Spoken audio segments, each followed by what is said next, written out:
अगले दिन दोनों गरीब भाई बहन लकड़ियां लेकर जंगल के रेल लाइन से होकर जा रहे थे। तभी इतने में चुड़ैल वहां आती है। नागिन के बच्चों, आज मैं तुम्हें नहीं छोड़ूंगी। चुड़ैल नागिन के बच्चों को रेलवे लाइन से बांध देती है। तुम दोनों यहीं रुको, मैं अभी अपनी रेल लेकर आती हूँ। चुड़ैल अपनी रेल लेकर नागिन के बच्चों के ऊपर चलाने आती है। दूर किसी जंगल में एक गरीब इच्छाधारी नागिन अपने दो छोटे बच्चों के साथ रहा करती थी, जिनमें से एक लड़का और एक लड़की थी। नागिन के दोनों बच्चे पूरा दिन जंगल में खेला करते थे। नागिन अपने छोटे से परिवार के साथ बहुत खुश थी। वहीं नागिन अपने बच्चों का पेट पालने के लिए जंगल के राजा के यहाँ लकड़ियां ढोने का काम करती थी। जंगल में नागिन के अलावा एक चुड़ैल भी राजा के यहाँ लकड़ियां ढोने का काम करती थी। नागिन बहुत मेहनती थी, वह ज्यादा काम किया करती थी, इसलिए जंगल का राजा नागिन को चुड़ैल से ज्यादा पैसे दिया करता था। यह देखकर चुड़ैल नागिन से बहुत ज्यादा जला करती थी। एक बार चुड़ैल कहती है, पहले मैं यहाँ अकेले ही काम किया करती थी और मुझे ही ज्यादा पैसे मिला करते थे, लेकिन जब से यह नागिन अपने बच्चों को लेकर यहाँ आई है, तब से राजा इसे ही ज्यादा पैसे देता है। मुझे इसका कुछ करना होगा। अगले दिन जब नागिन पैसे लेकर अपने घर वापस लौट रही थी, तब चुड़ैल नागिन का पीछा करती है। वहीं नागिन के दोनों बच्चे अपनी माँ के आने का इंतजार कर रहे थे। भैया वह देखो, माँ आ गई है, चलो हम माँ से पैसे लेकर कुछ खाने को खरीद कर लेकर आते हैं। नागिन के दोनों बच्चे अपनी माँ से पैसे लेकर राशन लेने निकलते हैं। नागिन घर के अंदर चली जाती है। तभी इतने में चुड़ैल वहाँ चुपके से आकर नागिन के घर में आग लगा देती है और वहाँ से भाग जाती है। थोड़ी देर में नागिन का सारा घर जलकर राख हो जाता है और नागिन उस घर में जलकर मर जाती है।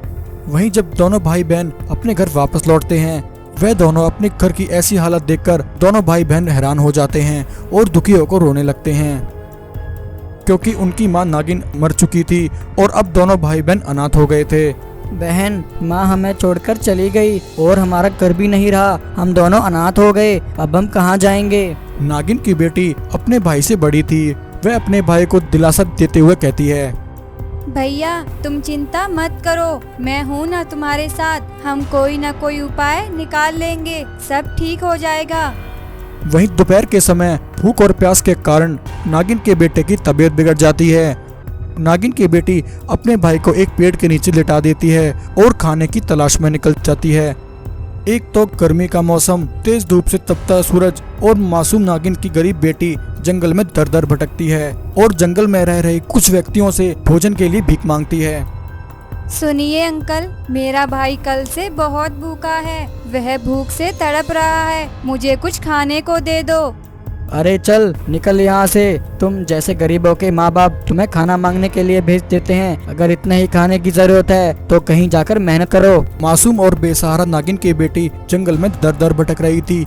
आखिर एक जगह जाकर उसे थोड़ा सा भोजन मिल जाता है और वह उस भोजन को लाकर अपने भाई को खिला देती है। उसे खाकर उसके भाई की हालत में थोड़ा सुधार आता है, लेकिन अब नागिन की बेटी को अगले दिन की चिंता खाई जा रही थी। आज तो जैसे तैसे भोजन मिल गया, लेकिन कल मैं अपने भाई को भोजन कैसे खिलाऊंगी। नागिन की बेटी यह सब सोच ही रही थी कि तभी उसके मन में अपनी माँ का ख्याल आता है कि उसकी माँ जंगल के राजा के यहाँ काम किया करती थी।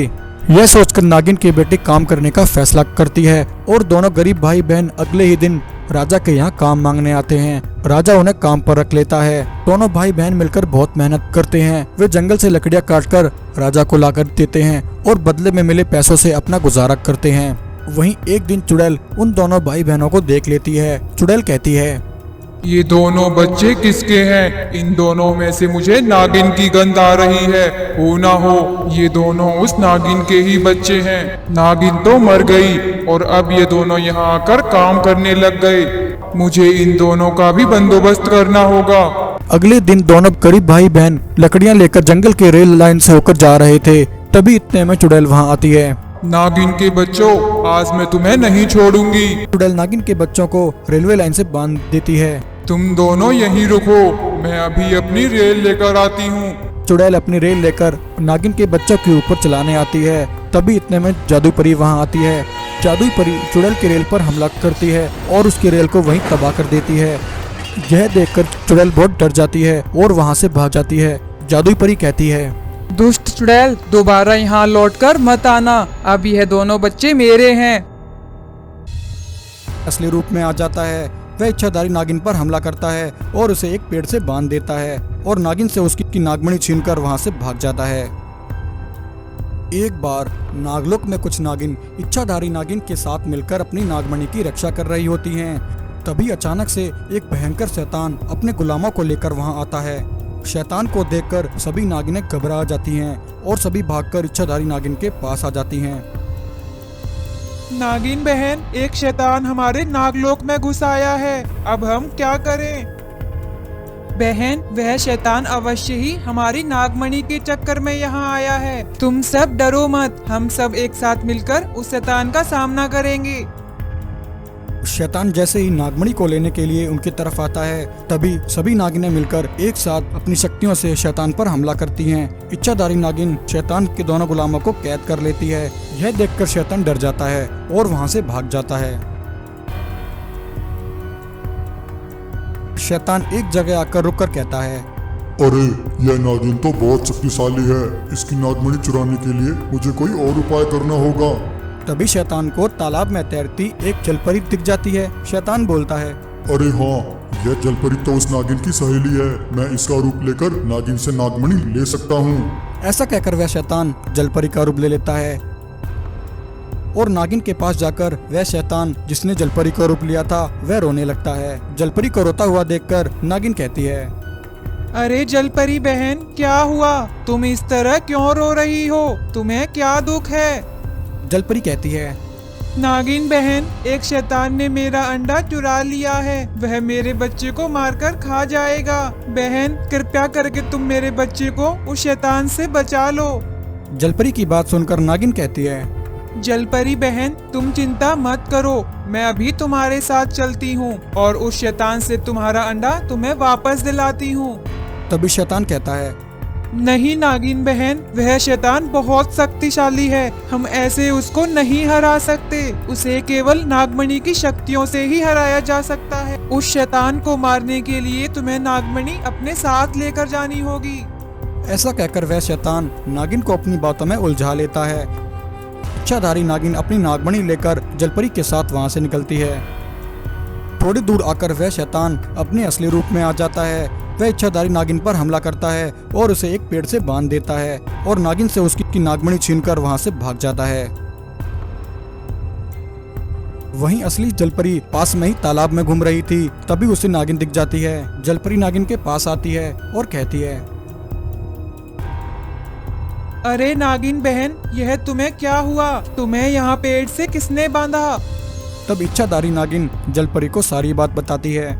बहन, यह सब एक शैतान ने किया है। वह तुम्हारा रूप लेकर मेरे पास आया। उसने मुझे अपनी झूठी कहानी बताकर अपनी बातों में फंसा लिया और मुझसे मेरी नागमणि छीन कर ले गया। नागिन की बात सुनकर जलपरी इच्छाधारी नागिन को आजाद कर देती है। नागिन बहन, यह तो उस शैतान ने बिल्कुल अच्छा नहीं किया। तुम चिंता मत करो, हम सब मिलकर उस शैतान से तुम्हारी नागमणि वापस लेंगे। परंतु जलपरी बहन, जब तक नागमणि शैतान के पास है, हम उसका सामना नहीं कर सकते। हमें सबसे पहले किसी तरह नागमणि हासिल करनी होगी। तभी वहाँ पेड़ पर बैठा एक बाज इच्छाधारी नागिन और जलपरी की सारी बातें सुन रहा होता है। बाज कहता है, नागिन माता, मेरे होते हुए तुम्हें चिंता करने की कोई जरूरत नहीं है। मैं उस शैतान से नागमणि हासिल करने में आपकी सहायता करूंगा। वहीं दूसरी तरफ शैतान नागमणि लेकर अपनी गुफा में आ जाता है। वहां आकर वह अपनी चुड़ैलों की रानी बकरी चुड़ैल, जो कि पत्थर की बनी हुई थी, उसे वापस ठीक कर देता है। यह देखकर बकरी चुड़ैल बहुत खुश होती है। अरे वाह, आखिरकार मैं आजाद हो ही गई। शैतान, अब हमें नागलोक जाकर उस इच्छाधारी नागिन से अपना बदला लेना है और नागलोक पर कब्जा करना है। चुड़ैल और शैतान आपस में बातें कर रहे होते हैं। तभी मौका पाकर वह बाज नागमणि उठाकर वहां से भागता है। बकरी चुड़ैल बाज को जाते हुए देख लेती है। अरे शैतान, वह देखो, वह बाज नागमणि चुराकर भाग रहा है। जल्दी से उसे पकड़ो। शैतान और बकरी चुड़ैल बाज का पीछा करते हैं। इससे पहले शैतान बाज को पकड़ता, बाज नागमणि ले जाकर इच्छाधारी नागिन को दे देता है। फिर क्या था, इससे पहले शैतान और बकरी चुड़ैल कुछ करते। नागिन नागमणि की शक्ति से शैतान और बकरी चुड़ैल दोनों को जलाकर वहीं भस्म कर देती है। यह देखकर जलपरी और इच्छाधारी नागिन बहुत खुश होती हैं और दोनों मिलकर उस बाज का धन्यवाद करती हैं।